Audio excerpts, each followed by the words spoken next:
mengedukasi dan memahamkan kepada para bapak ibu guru untuk bagaimana kemudian menyambut, menyongsong dan mempersiapkan segala sesuatunya terkait dengan implementasi kurikulum merdeka.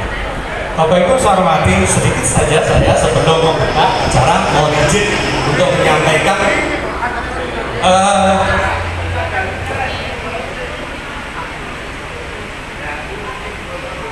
saya hanya ingin menyampaikan beberapa poin saja.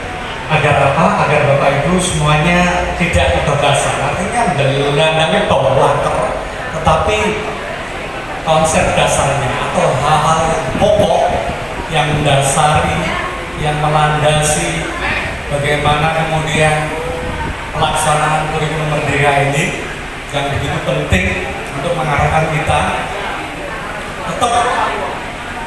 tetap ini penting konsep dasarnya.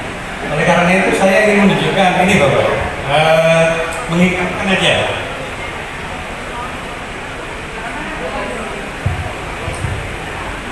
Sebetulnya kan ini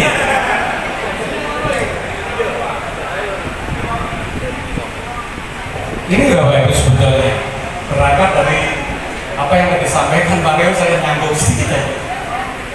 Ini kan yang menjadi pembeda antara kurikulum 2013 dengan kurikulum merdeka. 6 dimensi dari profil pelajar Pancasila yang kemudian di kurikulum merdeka itu menjadi bagian tersendiri, masuk di strukturnya, di kurikulernya. Nah, tujuannya adalah ini atau visi impiannya adalah ini, membangun rakyat Indonesia untuk menjadi pembelajar seumur hidup, online education, terus kemudian unggul yang banyak dimasukkan di visi sekolah-sekolah, kemudian terus berkembang sejahtera ini yang biasa dikenal dengan well-being. Jadi bagaimana kemudian Bapak Ibu guru menciptakan situasi kondisi lingkungan yang membuat anak didik merasa nyaman, aman, tertarik, fun, belajar, mereka kemudian hidupnya merasa bahagia, senang, sejahtera, well-being. Kemudian tentu ini berakhlak mulia dengan menumbuhkan nilai budaya Indonesia dan Pancasila ini yang kemudian dituangkan di profil. Bapak Ibu seperti yang tadi disampaikan Pak Leo,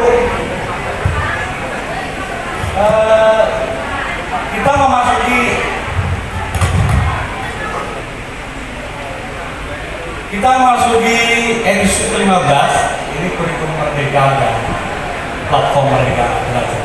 Bapak Ibu nanti nggak usah merasa nanti bagaimana, semuanya sudah disediakan di sini, komplit pakai telur di sini kan. Wes pokoknya kok begitu ada link sekarang sudah kayak zamannya model cetakan file sekarang model link, jadi diberi link. Kementerian memberikan link yang bisa diakses, semuanya ada di sana. Seluruh kebutuhan penjenengan ini ada semuanya, tinggal nanti menyelesaikan ya di sini ya. Bapak Ibu sampai sejauh ini siapa yang belum, pertanyaan saya, siapa yang belum mendownload atau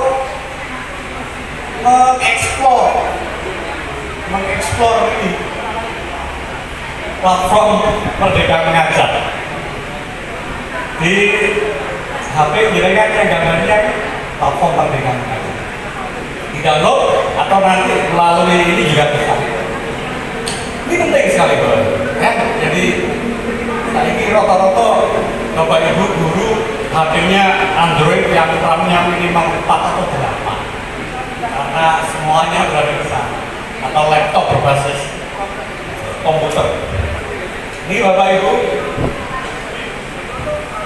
Nah, jadi semuanya ada di sini link ini lah. Di dua link ini ada. Kalau terkait dengan informasi kurikulum ya di sini. Kalau terkait dengan pendidikan mengajar ya di sini. Ini baru dua. Ada lagi. Sekian banyak link Bapak Ibu.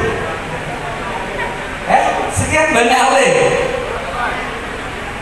Ini nanti semuanya diekspor ini dengan masuk ke situ.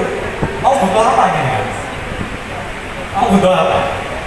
Itulah sebabnya tadi di awal saya sampaikan panduan ini penting ya baca. Jangan berlurah semuanya ada, tapi konsepnya tidak jelas.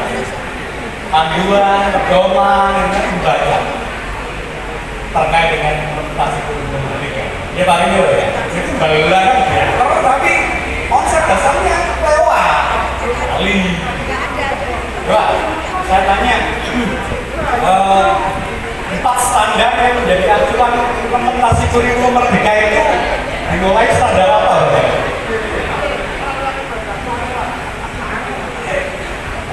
Halo? Semangat pagi? Tepuk pagi? Tepuk pagi sekali ya? Tepuk siang 2 kali, tepuk sore 3 kali. Nah, mulai coba, tepuk pagi. Tepuk pagi, tepuk siang, tepuk sore, tepuk pagi, orang tepuk. Kayaknya tepuk nih. Baik, 4 standar yang menjadi landasan Bapak Ibu Guru itu dimulai dari standar kompetensi lulusan. Itu Permendikbud Ristek nomor berapa?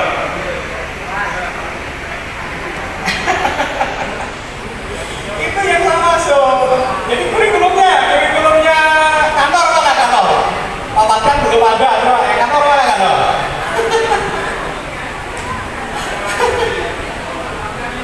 Wih mana wih berjo kurikulumnya. Jadi 4 standar yang menjadi acuan menjadikan pegangan guru. Standar kompetensi lulusannya Permendikbud Ristek nomor berapa?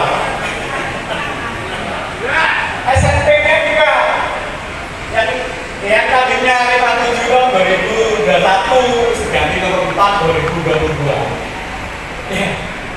Ada SKL, ada SI, ada proses, dan ada Bali. Bayaran itu harus dibaca. Baik, ini Bapak Ibu ya.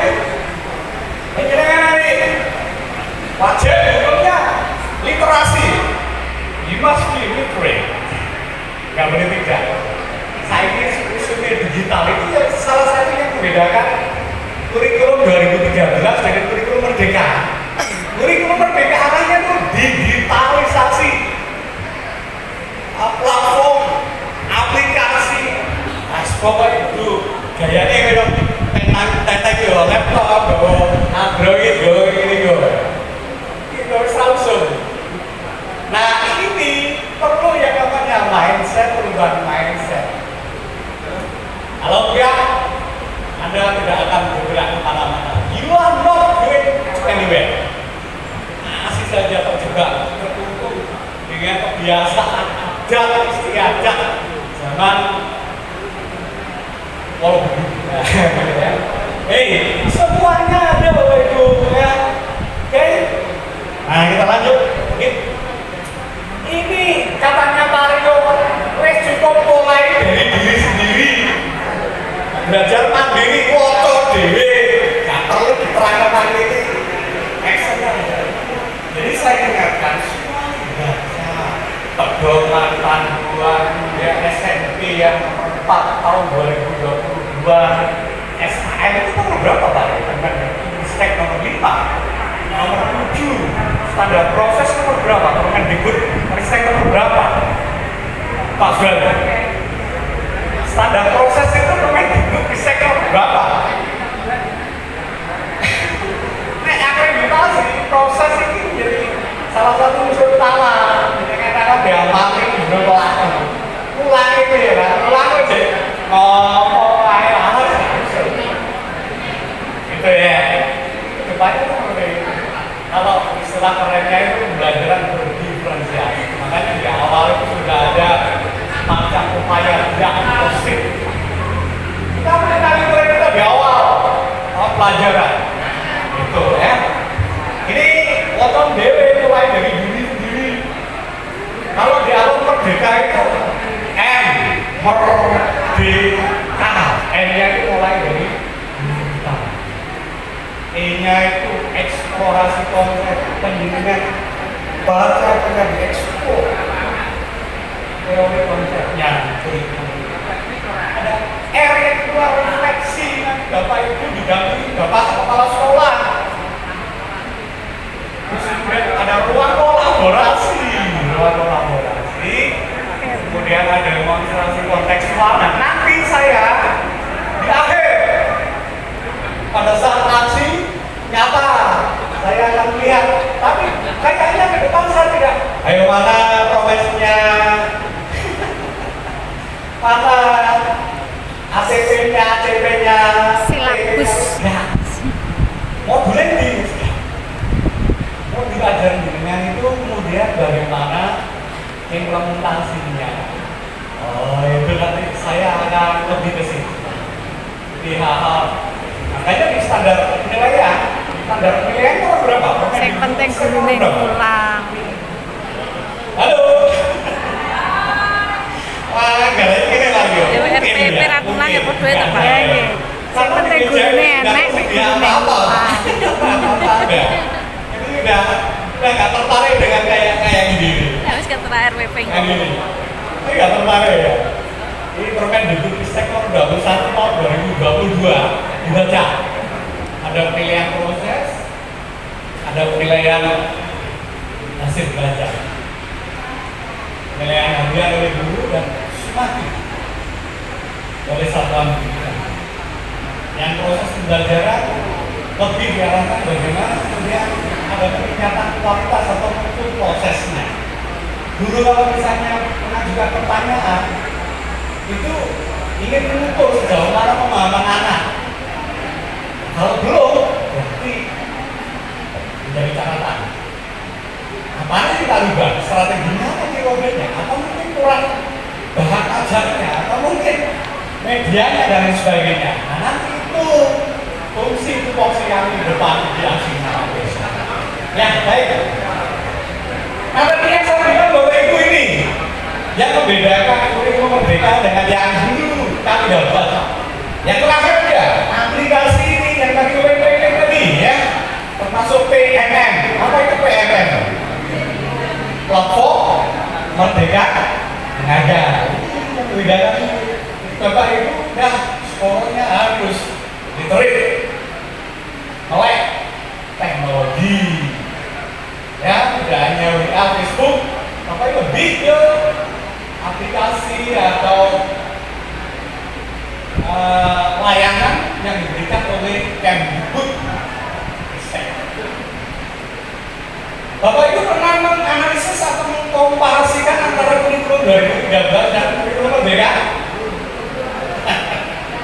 Kalau tahu target yang paling urgent adalah tersusunnya sekarang merdeka diwajibkan Pak Kepala Dinas segera mengumpulkan yang berapa warga kemarin?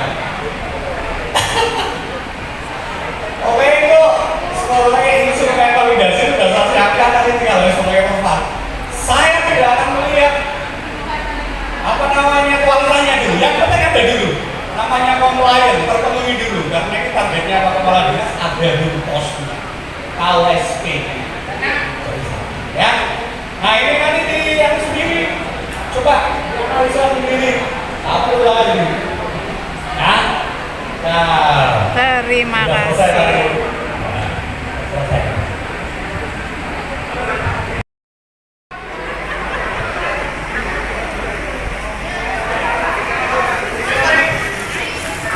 Monggo ya. Buman Tutik mana ya? Dibantu Bu Alis. Buman Tutik, monggo Buman Tutik. Judulnya Profil Pelajar Pancasila P3. Profil Pelajar Pancasila harus segera diintegrasikan di sekolah. Namanya P5, penguatan proyek penguatan profil pelajar Pancasila. Ayo semua ikut nyanyi ya, sambil tepuk tangan. 3, 4. Belajar Pancasila, beriman dan bertakwa pada Tuhan yang Esa dan berakhlak mulia, berkebinekaan global, gotong royong mandiri,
Dua. Mandiri, Ya. gotong royong, Tiga. bernalar kritis, Empat. kreatif, Lima. berkebinekaan global. Ayo dinyanyikan. Ayo dinyanyikan. Lalu lebih enak dinyanyikan. Langsung hafal. Dinyanyikan. Tiga, empat. Belajar Pancasila, beriman dan bertakwa, dengan Tuhan yang esa dan berakhlak mulia. Berkebinekaan global, gotong royong mandiri, kreatif dan Bernalar kritis. tepuk tangan untuk kita semua. Keluar dari ruangan ini sudah. Waalaikumsalam warahmatullahi Terima wabarakatuh. kasih atas kesempatan yang diberikan pada kelompok seni budaya. Tampilan yang pertama kali ini kebetulan ketiban Sambor seni budaya lebih dulu. Mohon maaf nantinya apabila masih ada kekurangan di sana sini. Menindaklanjuti apa yang disampaikan oleh Pak Rio tadi, hari ini ada kelanjutan dari lokakarya yang pertama. Kata tadi untuk menunjukkan 3 hasil yang hasil lokakarya pertama kemarin. Ini ATP-nya sudah ada dari seni budaya. Ini TP-nya sudah ada. Terus capaian CP-nya, ya CP. Nah, hari ini kami melanjutkan ke modul ajar. Nanti asesmen juga sebenarnya sudah, tapi ke bagian yang lain. Dari modul ajar fase D ini, kami di seni budaya ini ada 3 bagian. Ini kami seni rupa. Untuk Bu Matuti itu mengambil seni tari. Untuk yang sebelahnya Bu itu untuk main prakarya, karena di sekolahnya begitu. Jadi sebenarnya ada 4 cabang seni, tapi kebetulan hari ini ada musik, ada tari, ada rupa, dan ada pramen atau drama. Tapi yang kami presentasikan di sini kami siapkan untuk seni rupa. Unsur-unsur seni rupa di sini untuk modul ajarnya, kalau dulunya itu RPP, sekarang namanya modul ajar, masih sama, ada nama, asal sekolah untuk identitas sekolah, alokasi waktu. Nah, ini kami mencoba hanya 1 kali pertemuan, yaitu 40 menit. Terus profil pelajar Pancasila yang berkaitan. Nah, ini hal yang baru untuk kita terapkan di kurikulum Merdeka ini, yaitu mandiri, kreatif, dan bernalar kritis. Nah, fase D model ini. Tujuan pembelajaran, essential question, apakah yang kamu ketahui tentang seni rupa? Mengalami, peserta didik mampu membuat garis tebal, garis tipis, lengkung, dan lurus. Karena dari garis itu bisa membentuk sesuatu yang lebih luas lagi. Dasarnya adalah garis itu. Deskripsi umum kegiatan peserta didik mengeksplorasi unsur-unsur seni rupa yang menghasilkan karya sesuai imajinasi sehingga membentuk objek yang diinginkan. Tadi dari garis tadi bisa membentuk bidang, bentuk, bahkan mendesain dan yang lain. Materi ajar dan alat dan bahan yaitu rupa dasar atau unsur-unsur seni rupa, bahan dan alatnya yaitu buku gambar, bisa pensil, bisa penghapus, bisa spidol dan sebagainya, itu alat-alat gambar. Lanjut. Nah, ini guru nanti bisa dengerin. Ini memang sengaja kami biarkan kosong, bisa diedit oleh teman yang lain sesuaikan dengan kelasnya, sekolahnya. Nah, semester ganjil kelas 7 mata pelajaran seni rupa, topiknya unsur-unsur seni rupa. Ini pada pertemuan pertama waktu 1 kali 40 menit. Nah, ini kita munculkan profil pelajar Pancasilanya, ini kita munculkan mandiri, kreatif, bernalar kritis. Terus alur kontennya mengeksplor garis menjadi sebuah bentuk yang diinginkan, seperti contoh bentuk nanti bagaimana flora, fauna, ataupun geometris dengan menggunakan alat berbagai jenis pensil dan media buku gambar.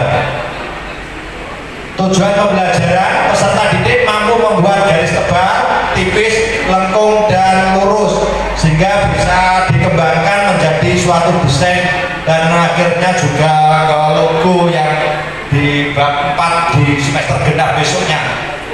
Terus ketercapaian tujuan asesmen individu. Oh, jadi materi yang digunakan peserta didik kita bagi jadi 3: peserta didik reguler, peserta didik kesulitan belajar, dan peserta didik pencapaian tinggi. Karena setiap anak itu mempunyai kesulitan yang berbeda. Ada yang biasa-biasa saja, ada yang perlu perlakuan khusus, ada yang sudah cepat sekali. Sehingga kami membentuk 3 bagian tersebut. Output karya beberapa proyek. Link buka ajar kita bisa lihat di link Merdeka Belajar begitu. Pertemuan pertama kegiatan mendistribusi kegiatan. Ini pembukaan kita bagi hanya sekitar 5 menit untuk memotivasi anak wawasan. Oh begini, soalnya garis pun beda, antara lurus, antara tegak lurus dan zigzag itu rasanya sudah beda. Karena seni itu dengan perasaan. Main juga dengan perasaan. Begitu juga kita inti kegiatan pengaturan peserta didik. Peserta didik bereksplorasi tentang unsur-unsur seni rupa yang menghasilkan karya sesuai imajinasi sehingga membentuk objek yang diinginkan. Yang diinginkan bisa berbeda-beda. Mungkin ingin desain flora, fauna, dan geometris atau sebagainya. Nah ini metode sama. Demonstrasi, guru menjelaskan secara singkat mengenai definisi seni rupa. Apa itu seni rupa? Ada sejarahnya bagian juga. Guru menerangkan tentang unsur-unsur seni rupa secara umum, dari mulai titik, garis, bentuk, bidang, ruang, tekstur, gelap terang, dan sebagainya. Itu yang ada di unsur-unsur seni rupa. Setelah didemonstrasikan titik eksplorasi, ya, peserta didik diminta untuk menyiapkan alat dan bahan yang diperlukan dalam bentuk kegiatan seni rupa. Jadi mungkin gambar atau kertas gambar, anak-anak untuk mencoba menerapkan, mempraktekkan garis-garis tersebut diwujudkan dalam karya. Peserta didik diminta mengamati objek yang ada di sekitar mereka. Jadi ini juga tentang lingkungan. Oh ini ada almari, oh almari berarti segi 4. Oh ini ya, dan seterusnya. Mungkin melihat temu bola, oh ini bulat. Garis juga bisa macam itu. Peserta didik diberikan referensi oleh guru yang berkaitan dengan materi unsur-unsur seni rupa. Tadi di motivasi tadi dimasukkan. Peserta didik mengeksplorasi hasil dari pengamatan yang sudah dilakukan. Tadi sudah saya singgung. Tadi melihat kok ketemu bola. Oh ini berarti bentuk bulat, melingkar. Oh ini televisi bentuknya kayaknya segi 4 dan sebagainya tadi. Ya. Peserta didik mempresentasikan hasil karya mereka di depan kelas yang akan dinilai oleh guru dan peserta didik yang lain, sehingga ada macam kekurangan, ada masukan dari teman, dari bapak ibu guru. Oh ini sebaiknya begini, sebaiknya. Tapi usahakan jangan membunuh karakter itu. Aku seperti waktu sama binyek tuh aku. Nah ini mari kita anak yang mungkin tidak semuanya benar, tapi kita bobong, kita motivasi sehingga bisa meningkatkan begitu. Sebab saya yakin tidak semuanya juga pintar gambar, Bapak. Termasuk saya juga kurang bisa menggambar. Guru memberikan apresiasi kepada peserta didik. Nah ini kita boleh plus semangat tadi, mungkin dengan tepuk tangan, mungkin dengan bagus. Bagus itu sebenarnya ada artinya loh. Bagus itu bakat kamu lanjutkan terus.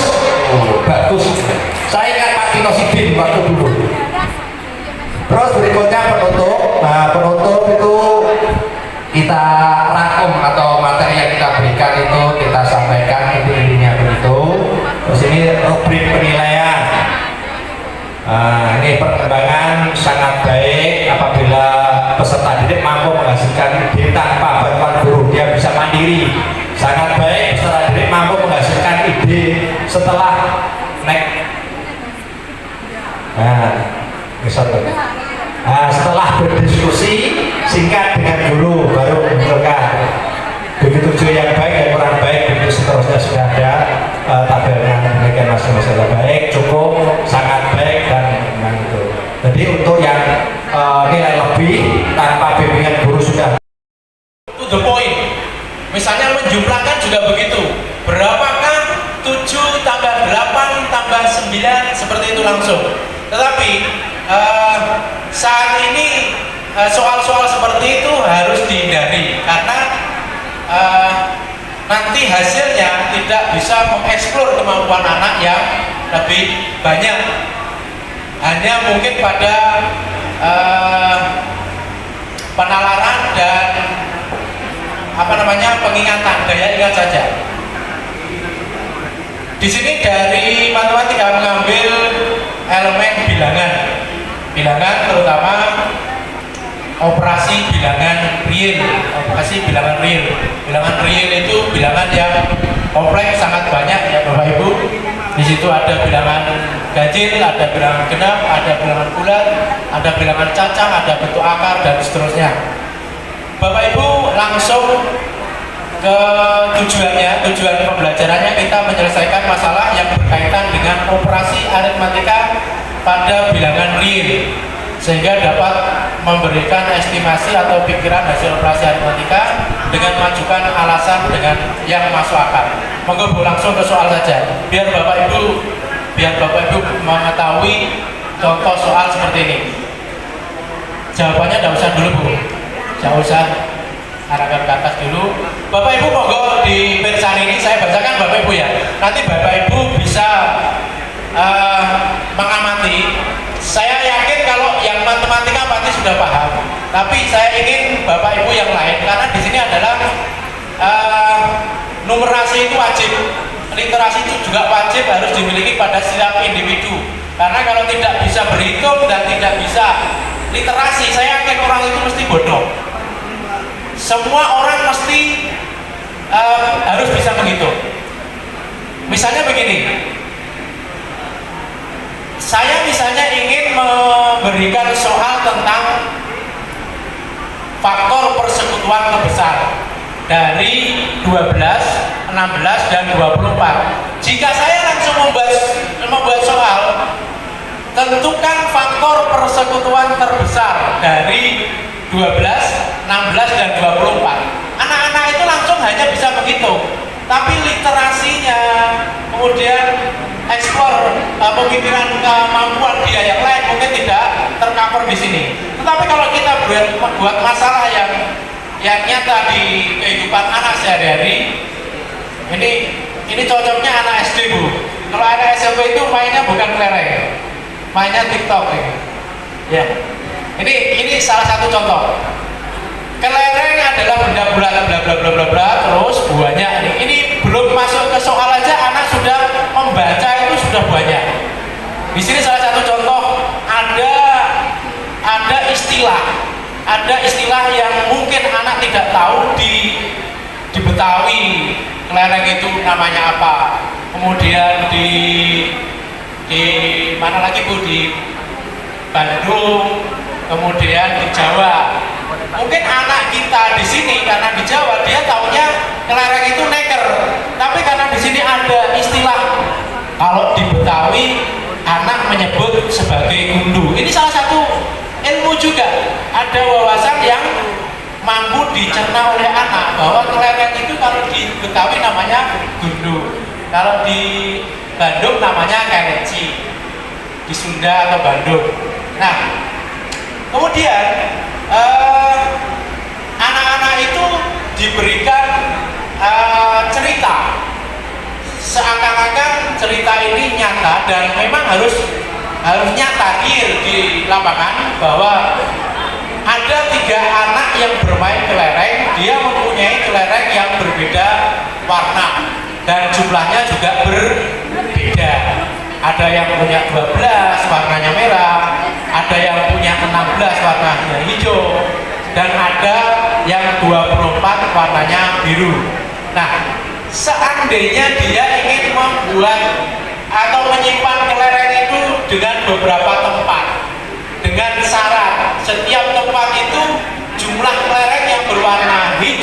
berwarna merah dan berwarna biru harus berjumlah sama, maka anak akan berpikir, mungkin dicoba satu persatu, dicoba dihabiskan satu persatu, terus seperti itu, nanti akhirnya akan selesai. Dan guru setelah misalnya setelah pembahasan, setelah formatif kita bahas, kita tunjukkan ternyata anak-anak bahwa tadi permasalahan tadi bisa diselesaikan dengan cepat dengan cara menggunakan faktor persekutuan terbesar dari 12, 16 dan 24. Tapi setelah anak-anak itu berpikir dulu, setelah mengetahui bahwa ternyata proses masalah seperti ini bisa dilaksanakan dengan cara cepat.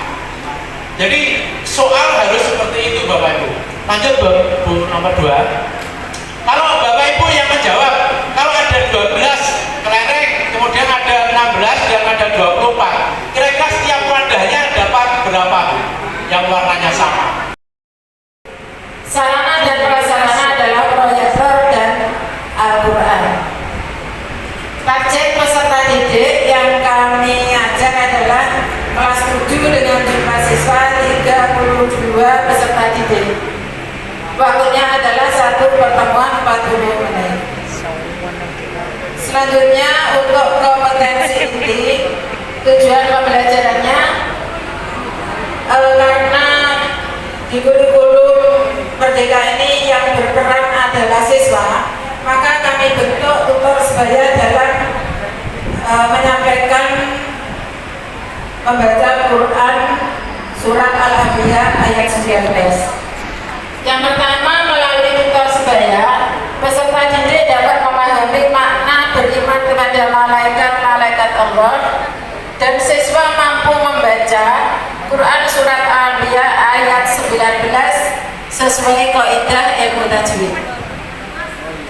Kemudian lanjut ke pemahaman makna. Mohon sewu untuk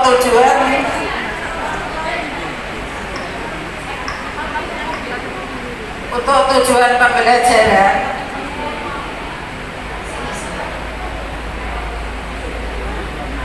Ini nanti tutor sebaya yang berperan penting. Jadi kami nanti akan membentuk sebuah kelompok yang mendampingi adalah tutor sebaya, yang kami tunjuk adalah anak-anak yang sudah benar mengajinya, membacanya Al-Quran. Selanjutnya pemahaman bermakna, sama halnya dengan manusia, bahwa Allah menciptakan makhluk itu ada yang makhluk bisa dilihat dengan mata pengamatan kita, dan bisa juga makhluk gaib, yaitu di sini malaikat. Sama halnya dengan manusia, malaikat juga termasuk makhluk Allah SWT. Maha suci Allah yang telah menciptakan makhluk dengan berbagai macam bentuk dan keadaan. Di sini kami menjelaskan bahwa malaikat itu ada perbedaan dengan makhluk yang lainnya, baik dengan manusia, dengan jin, dan dengan iblis. Kemudian meskipun kita tidak pernah berjumpa dengan malaikat, karena kita sebagai umat Islam yang beriman kepada Allah, maka kita juga beriman kepada ciptaannya, yaitu malaikat-malaikat Allah SWT. Selanjutnya pertanyaan pemantik, Allah telah menciptakan beberapa makhluk, diantaranya malaikat. Malaikat yang selalu taat kepada Allah SWT, tidak mempunyai rasa angkuh, tidak punya letih dalam menyembah Allah SWT. Mengapa malaikat selalu taat kepada Allah? Itu pertanyaannya. Kemudian kegiatan pembelajaran pendahuluan, kita awali mengucapkan salam dulu kepada anak-anak, kemudian menyuruh anak untuk memimpin doa. Selanjutnya, sebelum kami menyampaikan materi, kami memperhatikan kesiapan, kerapian kondisi kelas serta daftar hadir peserta didik. Yang biasa kami lakukan dalam menyiapkan anak-anak sebelum menerima dengan siswa saya suruh berdiri, maka akan ketahuan tampak siswa yang kurang rapi, mungkin baju belum dimasukkan, mungkin belum memakai dasi, mungkin bersepatu kaos kakinya yang dilipat, itu suatu kebiasaan. Nah, maka akan tampak dengan siswa saya suruh berdiri untuk kerapian pakaian maupun tempat duduk siswa. Selanjutnya, sebelum materi yaitu guru mempersiapkan media, alat dan bahan pembelajaran atau handbook learning. Sebelum pembelajaran materi dimulai, guru memberikan beberapa pertanyaan kepada siswa meliputi anak-anak, aktivitas apa yang kalian lakukan selama di rumah. Biasanya anak-anak kalau pelajaran agama itu menjawabnya selain membantu orang tua, saya mengaji Bu. Selanjutnya saya tanya ngajinya di mana, berteman dengan siapa. Kemudian bagaimana perasaanmu saat melakukan aktivitas? 10 menit siap. Oke. Oke, siap.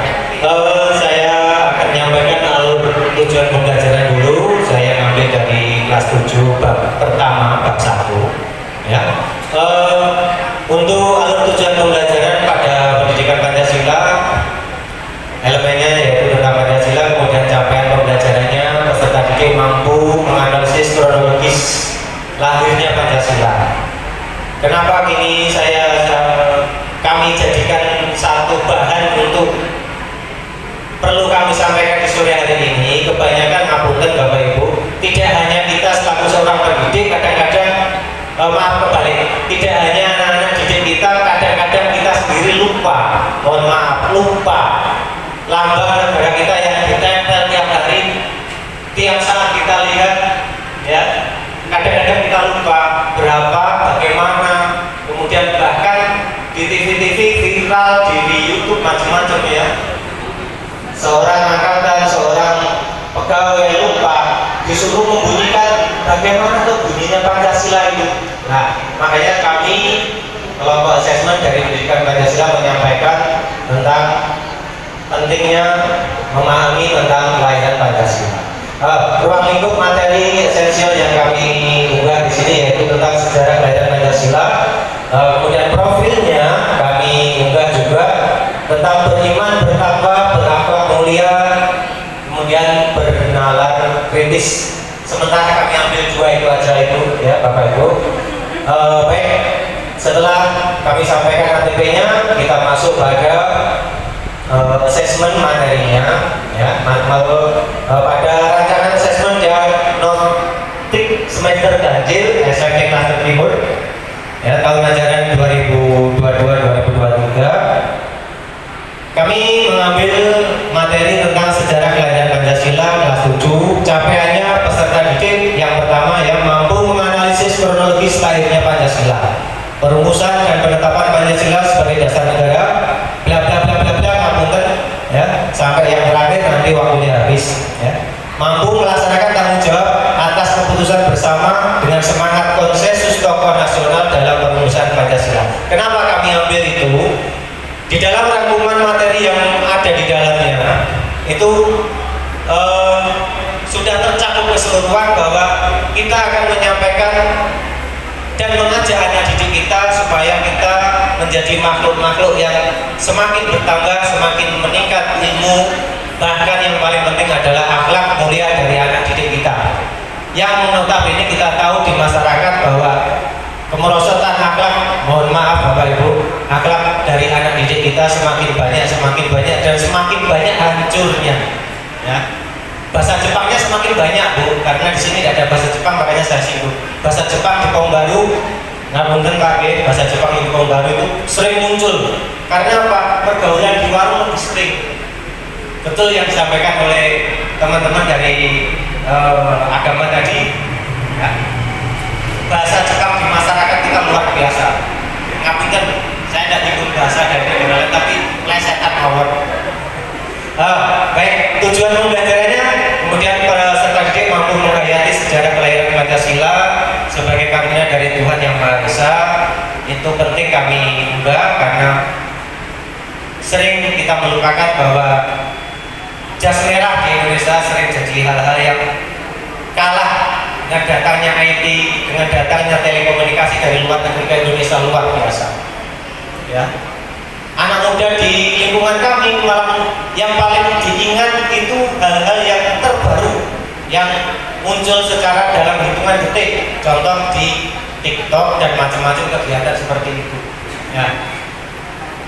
Kemudian yang tujuan pembelajaran terakhir kami bacakan, peserta didik menelaah mempraktekkan nilai-nilai Pancasila di kehidupan sehari-hari dalam bermasyarakat, berbangsa dan bernegara. Ini penting buat kita semuanya, ya. Oke, kita langsung masuk pada ranah kognitifnya. Kami unggah beberapa permasalahan di sini. Poin paling penting ada sebuah gambar, bisa Bapak Ibu perhatikan di situ. Beberapa tokoh pemuda mengangkut simbol negara kita, lambang negara Indonesia, Garuda Pancasila. Kenapa saya munculkan di situ? Kami munculkan di situ mencakup keseluruhan dari bernalar, beriman, bertakwa, berakhlak mulia. Bisa itu Bapak Ibu simpulkan di situ bahwa ada beberapa pemuda yang mengangkat lambang negara Indonesia. Sudah warahmatullahi wabarakatuh. Sampun ngantuk sedaya nggih. Mangkane kami kula niki nggih boten dangu-dangu. Sedaya kan sampun gadah modul to nggih. Insyaallah sami. Nah, ini yang ditagih oleh bapak-bapak tadi dari Lokakarya yang kemarin. Mencuat dulu. Yang dari kemarin itu Bapak nggih. Nah, sekarang kita tapi tidak menerangkan yang Lokakarya yang kemarin, tapi yang sekarang tentang modul ajar atau Pak Fatkan tadi modal. Nggih, boten apa-apa, hanya istilah saja. Bapak Ibu, kelompok kami dari kelompok Satset Banten Merban Habis. Nggih, kelompok bahasa Jawa. Modul ajar kelas 7 mata pelajaran bahasa Jawa. Kita ambil materinya yaitu profil seorang tokoh. Lanjut Bu nggih.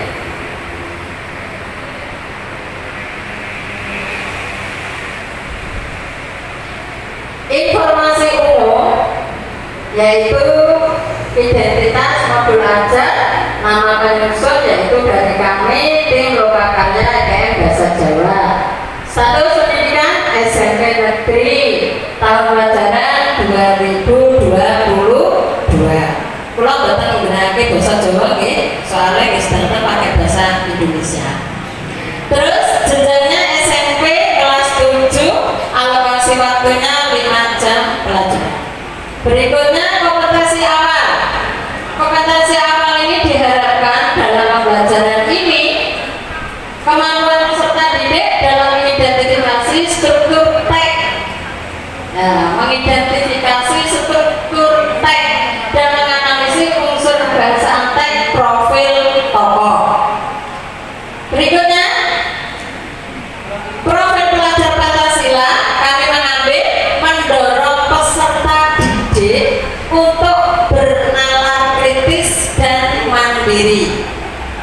Nah, nanti maksudnya di sini bernalar kritis, mandiri, kita bisa tidak hanya tokoh yang di dalam teks itu saja. Mungkin nanti kita bisa soal kita akan mengambil soal yang lain. Jadi anak-anak itu bisa bernalar kritis tentang tokoh-tokoh yang dia baca.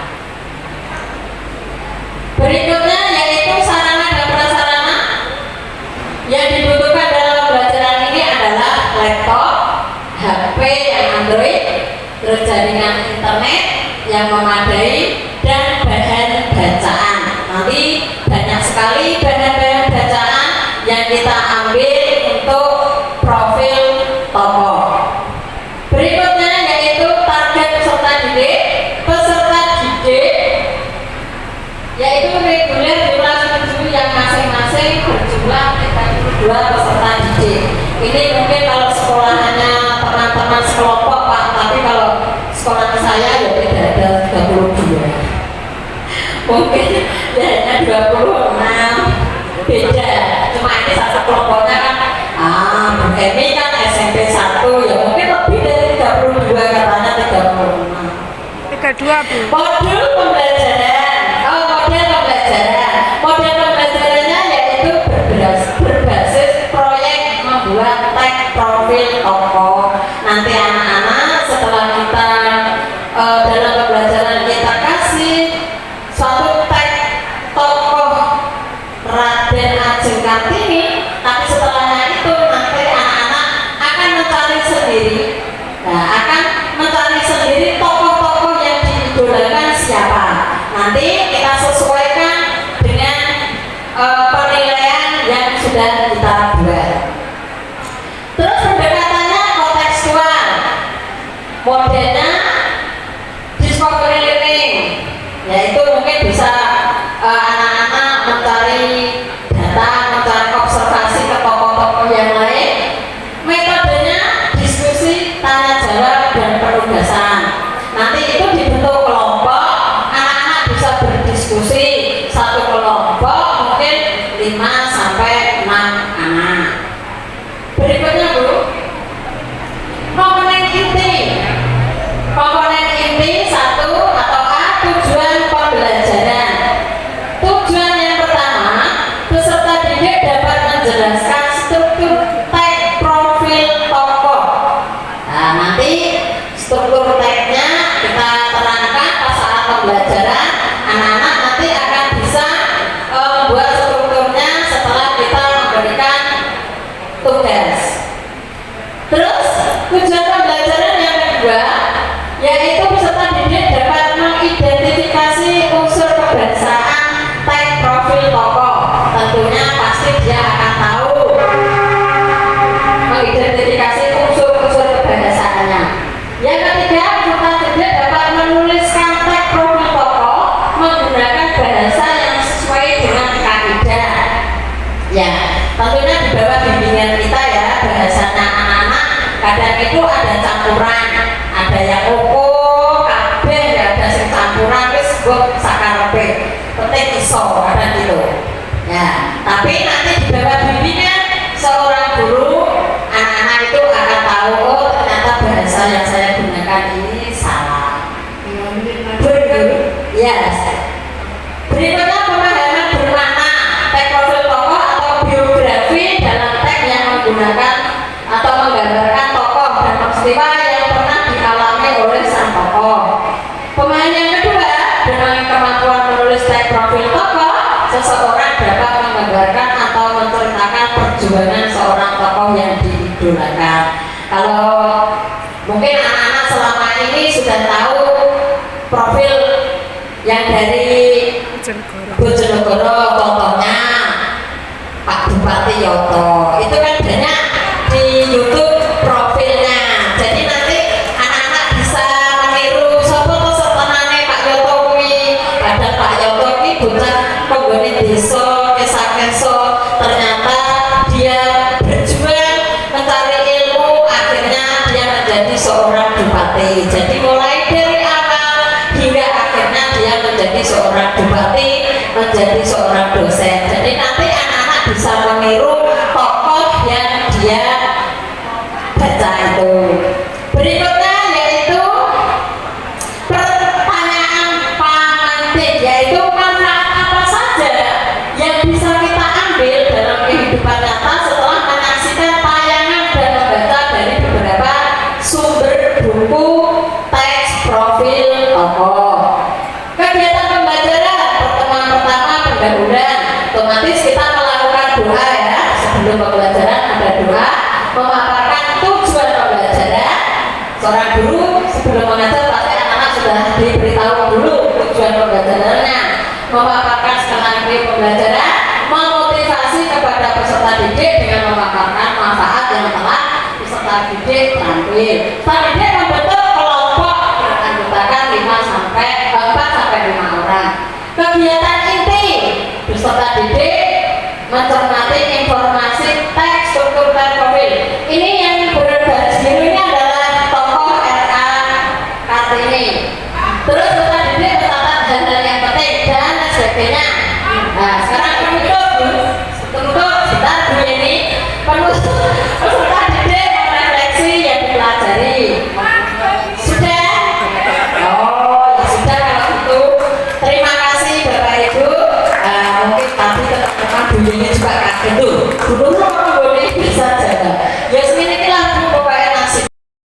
mata pelajaran bahasa Inggris akan mempresentasikan tentang asesmen, yaitu asesmen diagnostik, formatif, dan juga sumatif.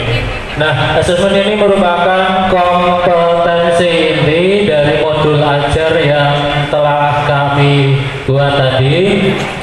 Jadi materi untuk pelajaran bahasa Inggris yang kami buat tadi adalah tentang time atau waktu. Elemen yang kami ajar adalah tentang menulis dan juga mempresentasikan. Nah, untuk asesmennya sendiri ada 3, yaitu asesmen diagnostik berupa kognitif, asesmen formatif, dan juga asesmen sumatif. Untuk asesmen diagnostik sendiri, jadi soalnya adalah berupa pilihan ganda, berupa 10 soal.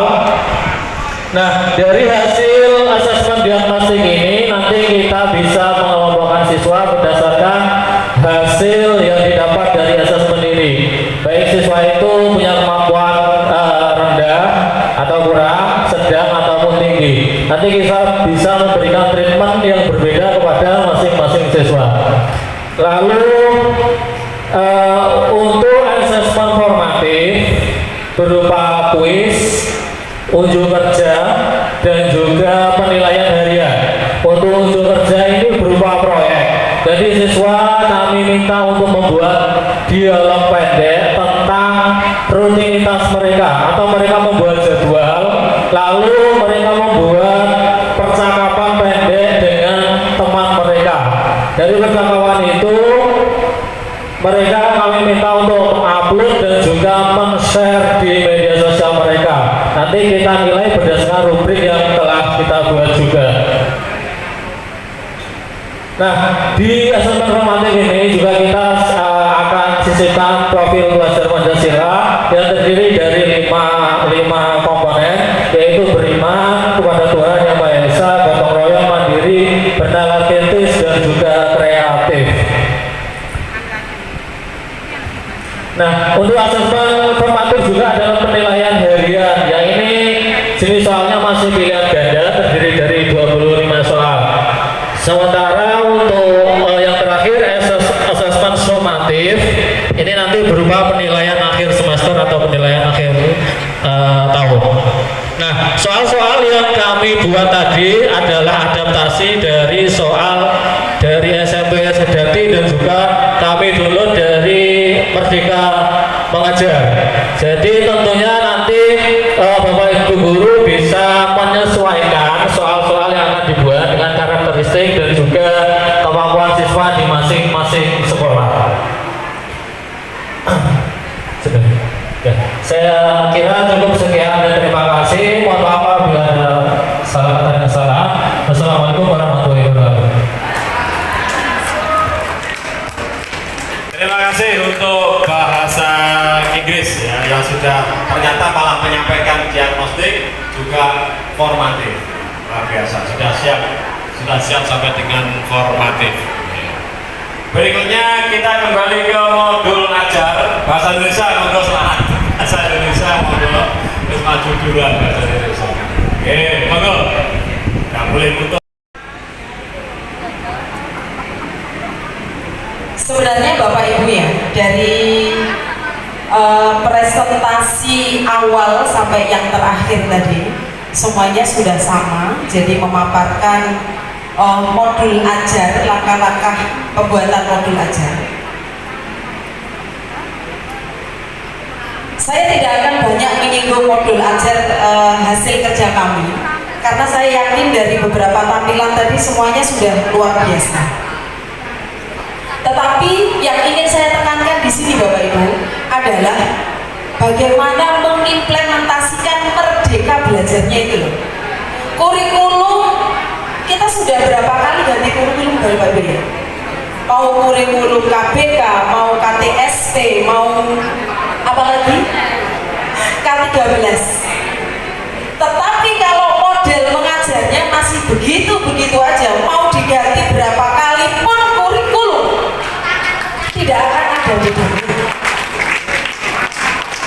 Ya, sekarang muncul lagi yang namanya kurikulum merdeka. Kalau kita cermati Bapak Ibu, modul ajar yes pelek dengan RPP, hanya istilahnya saja yang berganti. Kalau di situ dimunculkan profil pelajar Pancasila yang ingin dikembangkan, apakah di K13 dulu tidak ada seperti itu? Ada, hanya istilahnya saja yang beda.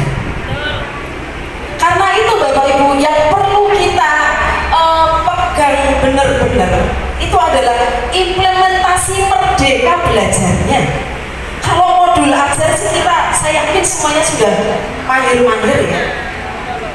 Jadi itu merdeka belajar.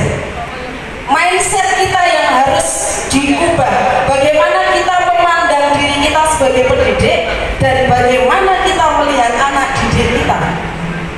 Ya, yang perlu kita ubah adalah mindset kita. Kalau dianalogikan Bapak Ibu ya, pendidik itu ibarat petani dan anak didik itu ibarat benih tanaman. Ada benih jagung, ada benih kedelai, ada benih padi dan lain sebagainya.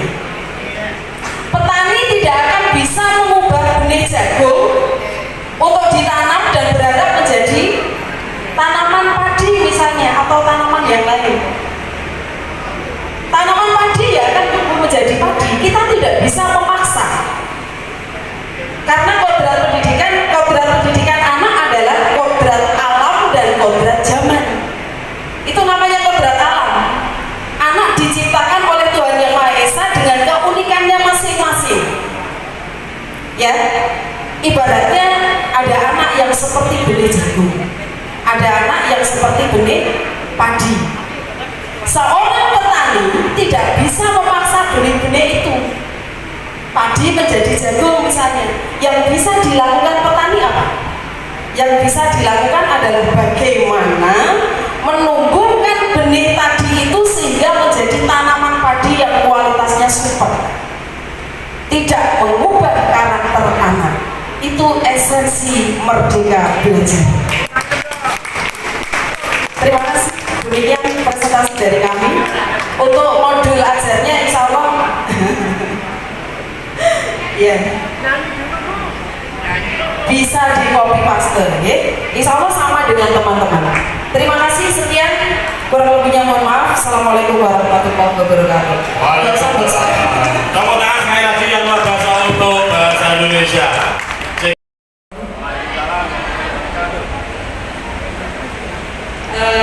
Kami dari Informatika Ceria ingin menyampaikan hasil kelompok kami, yaitu assessment.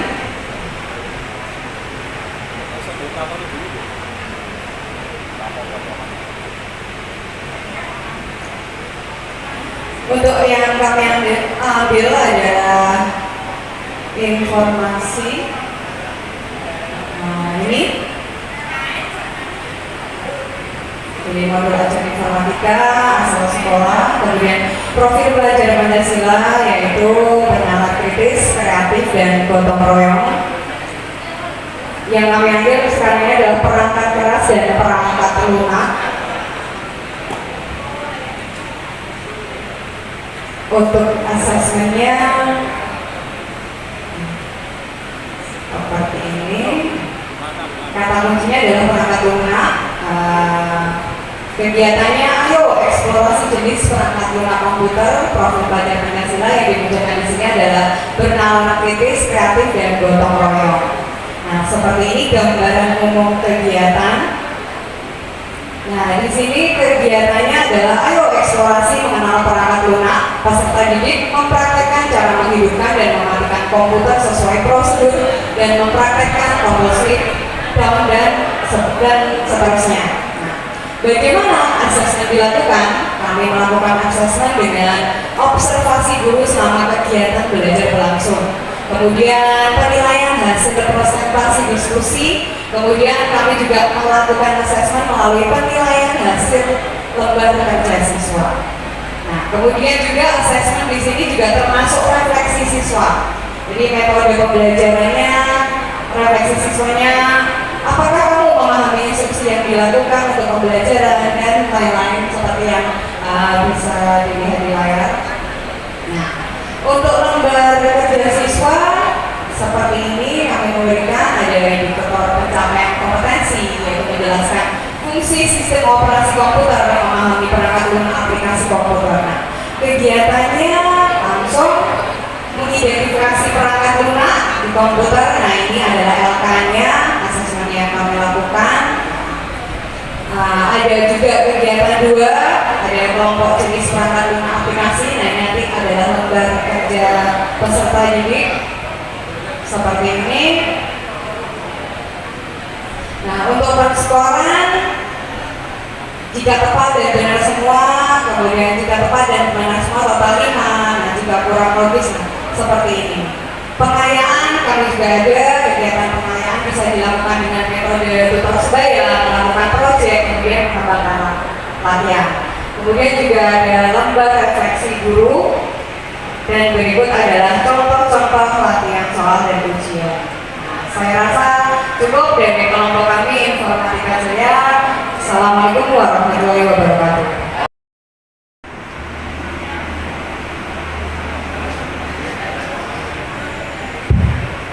Assalamualaikum warahmatullahi wabarakatuh. Waalaikumsalam warahmatullahi wabarakatuh. Terima kasih atas kesempatan yang diberikan. Kami perwakilan dari Mabel IPS ingin mempresentasikan hasil kerja kelompok kami, yaitu modul ajar. Di sini kami mengangkat materi yaitu upaya masyarakat memenuhi kebutuhan hidupnya. Nah, di sini sesuai dengan CP yang telah kita kerjakan kemarin. Kemudian ini ada identitas sekolah, nama asal sekolah, alokasi waktu. Kemudian di sini profil pelajar Pancasila yang kita terapkan yaitu bernalar, mandiri, dan kreatif. Lanjut tujuan pembelajarannya, ini saja ke bawah Mbak. Kata kuncinya yaitu kebutuhan, keinginan, dan kelangkaan. Deskripsi umum kegiatan ke atas. Jadi nanti kegiatannya nanti itu menyusun garis kebutuhan manusia dari waktu ke waktu seiring dengan perubahan nilai dan bentuk mata uang yang beredar melalui literasi keuangan yang luas secara mandiri. Jadi nanti ada bahan bacaan, kemudian anak-anak akan menemukan informasi secara mandiri. Kemudian identifikasi dengan bernalar tentang permasalahan ekonomi yang dialami dirinya dan juga masyarakat pada umumnya, serta memberikan solusi atas permasalahan tersebut secara kreatif. Kemudian yang terakhir, membedakan antara kebutuhan dan keinginan sehingga mampu merefleksikan upaya yang telah dilakukan selama ini dalam pemenuhan kebutuhan dan atau keinginan sehingga mampu melakukan upaya penghematan pengeluaran dengan bernalar. Lanjut di sini langsung ke komponennya. Kalau sarana prasarana sudah sama dengan yang mapel lainnya. Ini ada pertanyaan pemantiknya. Apa yang dimaksud dengan kebutuhan hidup dan lain-lain, itu adalah pertanyaan pemantik. Kemudian ketersediaan materi, di sini ada pengayaan yang kita sediakan untuk siswa, kemudian juga ada alternatif penjelasan metode atau aktivitas untuk siswa yang sulit menghadapi konsep. Jadi di sini siswa-siswa yang kami anggap terlalu sulit untuk menerima materi, nanti kita berikan lampiran untuk siswa itu sendiri. Kemudian asesmennya ada individu dan kelompok, kemudian tertulis dan performa. Untuk kegiatan pembelajarannya nanti ada sistem individu dan juga berkelompok. Persiapan pembelajaran ini seperti biasa ya, menyiapkan materi ajar berupa video atau artikel dan lain-lain. Kemudian urutan kegiatan pembelajarannya sama seperti mapel lain, juga ada kegiatan awal, kegiatan inti, dan kegiatan akhir. Yang kegiatan awal kita bahas sedikit.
kurikulum yang lain belum merdeka, sebenarnya juga sudah sangat merdeka sekali, sangat merdeka sekali. Belum ada kolaborasi, PJK sudah kolaborasi dengan IPA, dengan matematika itu semua sudah kolaborasi, dengan matematika pun sudah kolaborasi, walaupun hitungnya mau udah kolaborasi, cici lu udah sama seperti itu. Dengan agama juga setiap data berdoa, semuanya seperti itu. Jadi PJK itu sebelumnya sudah sangat merdeka sekali, sampai kadang-kadang siswanya disuruh mengajarkan wis bal-balan wae Pak rasa liya-liyane, wis poli wae dasar liya-liyane, seperti itu. Sangat merdeka sekali. Karena tujuan pembelajaran di sini disampaikan dari materi tentang permainan bola besar, passing bawah atau permainan bola voli itu menunjukkan atau mempraktekkan menganalisa gerak swing, fungsi permainan olahraga, passing bawah, passing atas, servis bawah, servis atas. Terus nilai-nilai dari program Pancasila juga sama, berkolaborasi, kemudian berbagai pemahaman diri dan situasi, menghadapi perbedaan diri serta menerapkan pola perilaku hidup sehat dalam kehidupan sehari-hari.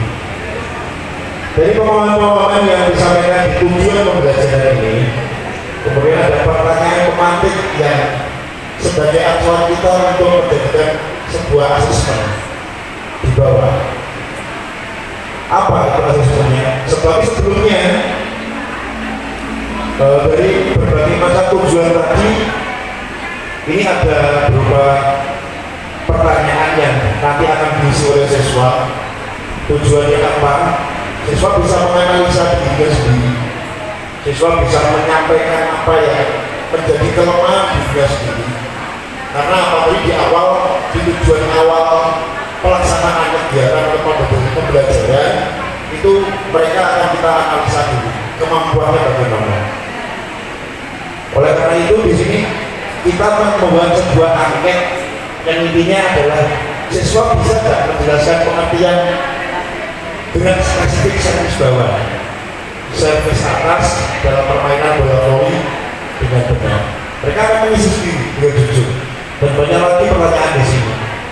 Dari ringkasan-ringkasan yang ada ini, kemudian guru akhirnya memberikan sebuah analisa refleksi dari kegiatan pembelajaran yang disampaikan.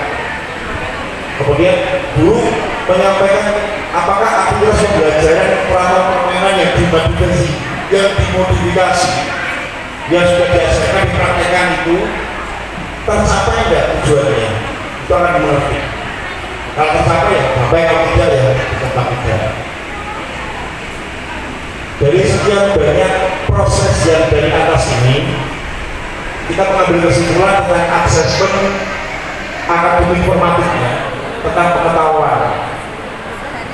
Yang pertama, coba sebuah pertanyaan yang disampaikan guru kepada siswanya. Coba tuliskan langkah-langkah melakukan aktivitas kegiatan permainan atau spesifik passing bawah. Waalaikumsalam warahmatullahi wabarakatuh. Terima kasih atas waktunya yang diberikan kepada kelompok kami, yaitu IPA untuk materi modern. Ya, karena modern itu modul aja nih Pak. Katanya Pak, sama. Iya, katanya Pak Tatang tadi modern. Ya. Bapak Ibu, untuk modul aja dari kelompok IPA ini mungkin nanti ya hampir sama dengan yang dibuat oleh Bapak Ibu. Jadi untuk intinya sama dengan susunannya itu seperti yang disampaikan oleh Pak Riono tadi, mulai dari informasi umum sampai Grusario ya sama itu. Tapi untuk yang kami buat di sini itu satu materi tentang pengukuran, nanti akan di ceritakan aja Pak. Iya. Ya, saya bacakan karena tidak bisa ditampilkan ini mungkin apa sudah lelah laptopnya. Iya. Ya sebentar ya, aku habis. Jadi pada dasarnya sini yang pertama ada identitas sekolah, kemudian ada kompetensi awal, itu tentang mengenal alat ukur yang benar dalam kehidupan sehari-hari. Kemudian ada profil pelajar Pancasila. Di sini ada 3, 1 mandiri, yang kedua bergotong royong, yang ketiga kreatif. Itu ada nanti ada penjabarannya. Kemudian berikutnya pertama itu intinya tentang mengukur dan besaran. Kemudian yang kegiatan kedua itu tentang satuan baku dan tidak baku. Oke, terima kasih untuk kegiatan 1 pertemuan 1 tadi Bapak. Iya. Nah, yang kedua bisa. Oke, terima kasih tepuk tangan. Kami dari tim BK kelompok Laksar Timur dari 9 sekolah kebagian menyampaikan materi mengenai asesmen. Nah, asesmen itu ada 2, yaitu asesmen diagnostik dan asesmen non diagnostik non kognitif. Nah, kemudian bagian menyampaikan asesmen diagnostik non kognitif. Asesmen diagnostik non kognitif itu tujuannya adalah untuk mengetahui kesehatan psikologis dan sosial emosi siswa. Yang sama ini untuk mengetahui kesejahteraan psikologis dan sosial emosi siswa. Maksudnya bagaimana sikap siswa itu pada saat menerima materi pelajaran. Bagaimana semangatnya, ada yang punya semangat yang tinggi, ada yang kurang bersemangat. Kemudian yang kedua, mengetahui aktivitas siswa selama belajar di rumah. Ya, aktivitas siswa belajar di rumah. Ini tentunya orang tua yang mengawasi. Kemudian yang ketiga atau C, mengetahui kondisi keluarga siswa. Jadi guru BK itu harus mengetahui kondisi keluarga siswa. Kemudian yang keempat, mengetahui latar belakang pergaulan siswa. Dan guru BK juga harus mengetahui siswanya itu atau teman bergaulnya itu dengan siapa. Apakah dengan teman sebaya atau mungkin dengan usia di atasnya atau di bawahnya. Kemudian yang kelima, mengetahui gaya